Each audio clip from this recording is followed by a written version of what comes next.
एक डरावनी कहानी। एक छोटे से गांव में एक पुरानी भयंकर हवेला था।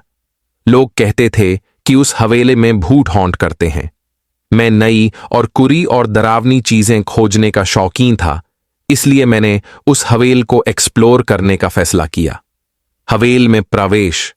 मैं जब हवेल के अंदर घुसा तो मुझे एक पुरानी डायरी मिली।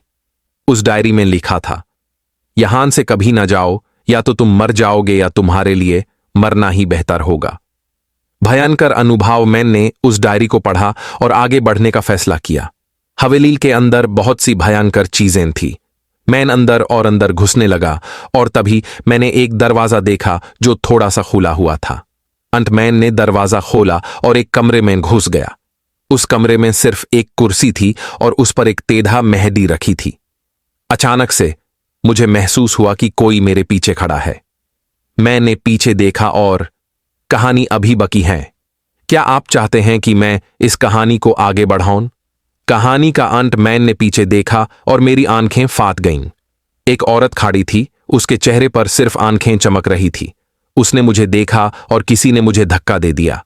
मैन गिर गया और जब मैन ने ऊपर देखा तो वो औरत मेरे पीछे नहीं थी। मैं उठकर भागना शुरू कर दिया। मैन हवल से बाहर निकालने के लिए दरवाजा ढूंढने लगा, लेकिन हर दरवाजा जो मैं खोलता वो एक और कमरा दिखाता। मैं थक गया था, लेकिन मैन रुका नहीं। आखिरकार मैं एक दरवाजे के पास पहुंचा जो बाहर जाने का रास्ता दिखाता था। मैन ने दरवाजा खोला और बाहर निकालने लगा। तभी मैंने सुना, कभी मत जाओ। मैन ने पीछे देखा और मैं देख रहा था कि वो आंखें मेरे और नजदीक आ रही थी। मैंने दरवाजा जोर से बैंड कर दिया और उसके बाद कुछ नहीं याद।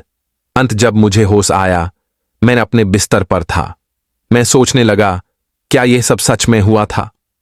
मैंने अपने आसपास देखा और मुझे महसूस हुआ कि मैं उस हवेली के बारे में कभी बात नहीं कर सकता।